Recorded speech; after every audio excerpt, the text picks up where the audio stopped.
एक एक वर्ड एक भविष्यवाणी। 7 मतलब परफेक्ट, 7 मतलब खुदा का नंबर। रेवलेशन में सिर्फ 7 बार क्राइस्ट जीसस का जिक्र आएगा। 7 आत्माएं हैं, 7 स्पिरिट्स हैं, 7 ही दीवट हैं। आपको लगता है ये इत्तेफाक है? जीसस ने कहा 70 बार माफ कर, उसमें भी 7 आपको मिलेगा। यीशु मसीह ने सब्त के दिन अपनी पूरी लाइफ में सिर्फ 7 मिरेकल किए हैं। 7 दिनों का उसने हफ्ता बनाया। रेनबो में कितने कलर्स होते हैं? नामान को कितनी बार डुबकी लगाने के लिए बोला? यरीहो की दीवार को गिराने से पहले उन्होंने कितनी बार कितने दिन चक्कर लगाए? आपको लगता है ये इत्तेफाक है? 7 दिन में परमेश्वर ने सब कुछ बनाया, इंक्लूडिंग रेस्ट। ओके, 6 दिन बनाया और 7वें दिन रेस्ट की। आदमी को 6ठे दिन बनाया, क्योंकि वो 7वें दिन नहीं बनाया जा सकता, क्योंकि 7 नंबर परफेक्शन को और खुदा को दिखाता है। बाइबल का एक एक वर्ड एक भविष्यवाणी। हमें लगता है कि परमेश्वर ये मेरी शादी की चिंता करता है क्या? इमेजिन करो, परमेश्वर जानता था कि अब्राहम से लेके दाऊद तक 14 पीढ़ी हो। उनकी शादियां किनके कंट्रोल में थी? परमेश्वर। उनके बच्चे होना किनके कंट्रोल में था? परमेश्वर। इमेजिन करो, याकूब के 12 बच्चे होने थे, लिया, राहेल और उनकी 2 दासियां। 4 औरतों में से परमेश्वर को मालूम था 12 बच्चे ही मैं दूंगा। 4 औरतों को, एक गर्भ को परमेश्वर ने कंट्रोल किया हुआ। 12 का मतलब है गवर्नेंस। चेले कितने चुने? 12।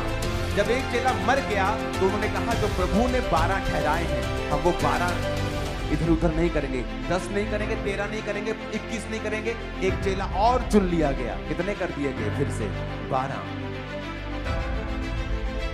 जो नया यरूशलेम, हेवनली यरूशलेम बनेगा, उसके 12 गेट हैं। वो इतना परफेक्ट परमेश्वर है कि उसने एक एक नंबर तक लिख के रखा है, डिजाइन कर दिया है पूरी पृथ्वी को। जिस तरह उसने सूर्य को, चंद्रमा को, पृथ्वी को, ग्रहों को डिजाइन किया है आपके लिए और मेरे लिए। मैं 16 अगस्त को परमेश्वर में आया, अपनी ओर से तो नहीं आया, मैं तो सुसाइड करने वाला था। जिस रात मुझे बचाया गया, 16 जनवरी को ही मेरी वाइफ मुझसे पहली बार मिली। 16 मार्च को मेरी बेटी पैदा हुई।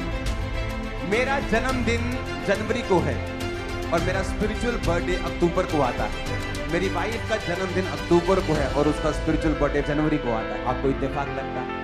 मैंने मिनिस्ट्री को थर्सडे के दिन स्टार्ट किया और थर्सडे के दिन ही मेरा बेटा पैदा हुआ।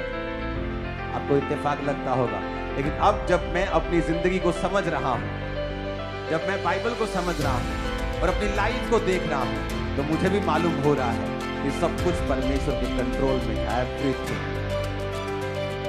कुछ भी इधर उधर नहीं।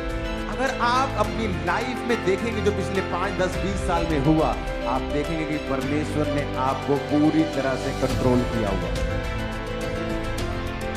जब आपके अंदर ये फेथ पैदा हो जाएगा कि एवरीथिंग, मेरे घर के चूहे से लेके, कीड़ी से लेके, मेरे गर्भ से लेके, मेरे फाइनेंस तक, सब पर परमेश्वर का हाथ है और कुछ भी छूटा नहीं। सडनली फेथ आपकी लाइफ में आ जाएगा कि मेरा परमेश्वर जो इतना कुछ कर रहा है, जो इतना कुछ कंट्रोल में रखता है, कैसे हो सकता है कि वो इस चीज को छोड़ दे? आप अगर सोचेंगे और बाइबल पढ़ेंगे, आपको मालूम होगा कि हर चीज खुदा के कंट्रोल में थी। ऊंची आवाज में कहो हालेलुया।